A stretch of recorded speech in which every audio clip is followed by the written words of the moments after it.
किसान योद्धाओं को प्रणाम और जितने भी मेरे नौजवान साथी और इस आंदोलन के कर्णधार यहाँ पर उपस्थित हैं, उन सबको इस बात की शुभकामनाएं देते हुए कि आपका आंदोलन अपने मुकाम की ओर आपके उत्साह से, आपके प्रयास से निरंतर आगे बढ़ रहा है।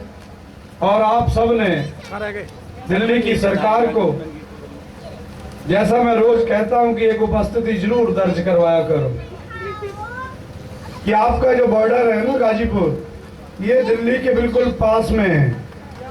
तो आपकी उपस्थिति कम से कम प्रधानमंत्री कार्यालय में रोज दर्ज होनी चाहिए कि वहां किसान योद्धा बैठे हैं और वो लौटेंगे तभी जब आप हमारी मांगे पूरी कर दोगे। ठीक है भाई, सबके ध्यान में है ना? तो जोरदार उद्घोष करना है, किसान एकता, किसान मजदूर एकता, काले कानून, एमएसपी की गारंटी दो। हाँ, अपनी मांग जरूर याद रखा करो भाई, ये जरूरी है। कई बार वक्ता जो है वो हमारी वास्तविक मांग क्या है जिसके लिए हम यहाँ बैठे हैं, और जितने भी हमारे पत्रकार बंधु हैं, आपका भी बहुत बहुत धन्यवाद। आपसे निवेदन करना चाहता हूँ भाइयों, इस समय की भी फोटो खींची जा सकती है जब मंच समाप्त हो जाता है उसकी, और जब मंच शुरू होने से पहले की फोटो खींच के मत भेजा करो कि शायद कोई नहीं है। अब देख लो, यहाँ बैठे हैं लोग। आप सबसे निवेदन है भाइयों, आप हमारे, और आपके मान सम्मान स्वाभिमान की चिंता सदैव इस मंच को रहती है। और एक विषय था जो मुकदमों को लेकर के, और जो नोटिस जिसको भी आ रहे हैं, मैंने कल भी कहा था, तो वकीलों का पैनल तैयार है। आज वकीलों के प्रतिनिधि हमारे बीच पहुंचे भी हैं। किसी भी भाई को नोटिस आया हो या उसके किसी संपर्क वाले को नोटिस आया हो, तो सभी से निवेदन है कि वो यहाँ वो नोटिस उपलब्ध करवा दे, यहाँ पहुँचें, और जो यहाँ वकीलों का पैनल है उससे मिल करके संयुक्त रूप से आपकी जो लड़ाई है वो किसान मोर्चा लड़ेगा, संयुक्त किसान मोर्चा लड़ेगा। उसकी कोई चिंता की जरूरत नहीं है किसी को। ये ध्यान रख लेना, ये सरकार आपको डराने के लिए, इस आंदोलन को भटकाने के लिए तरह तरह के हथकंडे अपनाएगी, उसकी चिंता करने की जरूरत नहीं है। और ये सरकार जो है,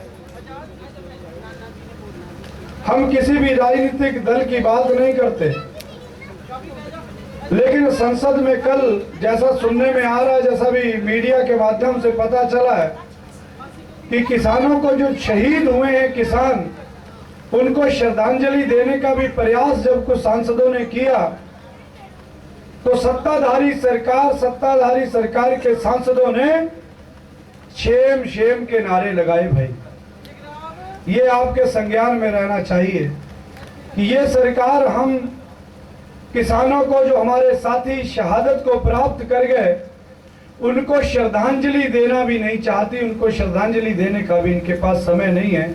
और कोई अगर श्रद्धांजलि देने का काम करता है तो उसको भी शर्म करो कहते हैं, शेम शेम कहते हैं। तो एक बार सारे जनों की आवाज आनी चाहिए उन सांसदों के लिए। एक बार सबने शेम शेम करनी है भी, हाथ उठा करके बोलो सारे शेम शेम, उन सब बोलो, सारे के सारे बोलो।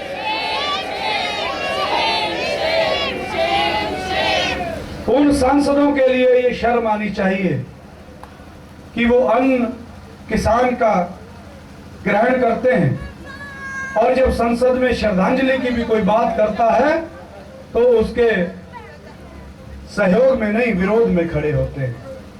बाकी गर्मी हो रही, आपके संज्ञान में है, कल भी कहा था, अब यहाँ पर भी छाया की व्यवस्था की जा रही है बहुत जल्दी, और आपने हिम्मत रखनी है और इतना संकल्प जरूर रहना चाहिए कि ये हाईवे नहीं है कि आप सड़क पर बैठे हैं, आपको ये फख्र होना चाहिए, आपको महसूस होते रहना चाहिए रोज कि आप सरकार की छाती पर बैठे हो भाई, सरकार की छाती पर। और सरकार की छाती पर आपको लगातार बैठना है। रोजाना ये संकल्प आपका होना चाहिए कि 2 घंटे कम से कम इन हरी मैटों पर हमने जरूर बैठना है। ये कल भी कहा था, ये आज भी कह रहे हैं। और जोरदार उद्घोष किया करो। आपके नारों में इतनी ताकत है। मैं कहता हूँ ये जो कैमरे हैं, जब आप नारे लगाते हो तो आपकी तरफ को घूमने लग जाते हैं। तो ये आपके उद्घोष की, आपके नारों की ताकत है, इसको समझें। और कोई भी समस्या अगर किसी को पुलिस परेशान करती है, क्या कोई भी समस्या है, वो यहाँ का जो हमारा लीगल सेल है उसको आपने जरूर जानकारी देनी है। और एक आपको जानकारी दे कि आपका आंदोलन किस स्तर पर भावनाएं इस आंदोलन के साथ लोगों की जुड़ चुकी हैं कि 3-3 पीढ़ियां एक साथ आ रही हैं। आज हमारे बीच में उत्तराखंड से, जिला उधम सिंह नगर से, जिसे हम तराई क्षेत्र बोल देते हैं, बहुत से लोगों ने सुना होगा। तराई के जंगलों को आबाद करने में, उस दौर में जब बहुत बड़े जंगल और बहुत बड़े जंगली जानवरों से लड़के झगड़ के जब तराई को आबाद किया, और आज वो खुशहाल तराई पर सरकार की निगाहें, या पूरे देश की खेती पर सरकार की निगाहें हैं। ऐसे परिवार हमारे बीच में आए हैं कि जिनके पूर्वजों ने उस तराई को उन जंगली जानवरों से लड़के और बहुत जहरीले मच्छरों में रह करके आबाद किया। आज उस परिवार के बहुत सी हमारी माताएं, बहनें, हमारे छोटे बच्चे और जसवंत सिंह पूनिया जी, अजीत पूनिया जी, कुलजीत पूनिया जी और सारा पूनिया परिवार हम सब के बीच में इस आंदोलन को ताकत देने आया है। हम उनकी बहुत बहुत शुभकामनाएं देते हैं, धन्यवाद करते हैं। एक बार ऐसे परिवारों के लिए भी आपको अभिनंदन करना चाहिए। सारे बच्चों के साथ आए हैं। देखिए आप आगे बैठे हैं, कुछ ऊपर बैठे हमारे संरक्षक भी हैं बाजपुर में। हम वहाँ पर कुछ भी छोटा मोटा सामाजिक काम करते हैं, तो आप अभिभावक हैं हमारे वहाँ। तो आप बहुत बहुत धन्यवाद कि आप यहाँ पर भी हम सबका उत्साहवर्धन करने आए हैं। और बीच बीच में भी आपके बहुत से परिवार के साथी आते रहे। आज तो पूरा परिवार आया है, सब पोते से लेके दादा तक, सब दादी भी आई हैं, नातिन भी आए हैं, सब आए हैं। तो ये समझ लेना चाहिए कि इस आंदोलन के साथ इमोशन किस कदर तक जुड़ गया है। सरकार समझे या ना समझे, लेकिन हमें समझना चाहिए इस आंदोलन की जिम्मेदारी को। इस लेवल पर आकर के इस आंदोलन की दिशा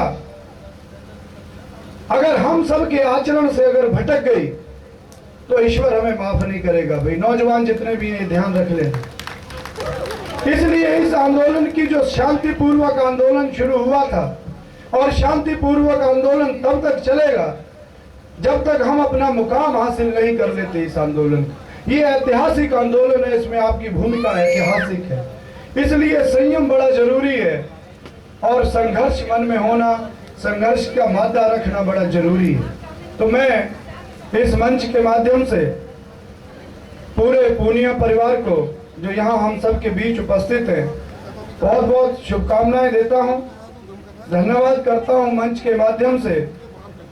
और इस मंच को, इस आंदोलन को आर्थिक सहयोग के रूप में भी आप 1 लाख रुपया आज इस मंच को, इस आंदोलन को देने जा रहे हैं। मैं निवेदन करूंगा हमारी कमेटी के बहुत ही वरिष्ठ सदस्य बाबू राज सिंह जी और मांगर जी यहाँ उपस्थित हैं, हमारे मलिक साहब उपस्थित हैं, वो राशि को ग्रहण कर लें। हमारे बीच में हम सब, हमारे संरक्षक जसवंत सिंह पूनिया जी और अजीत पूनिया जी और पूनिया परिवार के जो सदस्य आए हैं, सभी से निवेदन है कि वो जो धनराशि इस आंदोलन को दे रहे हैं वो ग्रहण कर ले। और साथ ही अपने आशीर्वचन से हम सब का मार्गदर्शन करने के लिए भी मैं जसवंत सिंह पूनिया जी, जो हमारे क्षेत्र का बहुत बड़ा सामाजिक नाम है, कोई भी सामाजिक मुद्दे हों, राजनीतिक मुद्दे हों, पूरे तराई क्षेत्र के आपका उसमें सहयोग रहता है। हर समाधान का आप हिस्सा रहते हैं, हर समस्या के समाधान का आप हिस्सा बनते हैं। जसवंत सिंह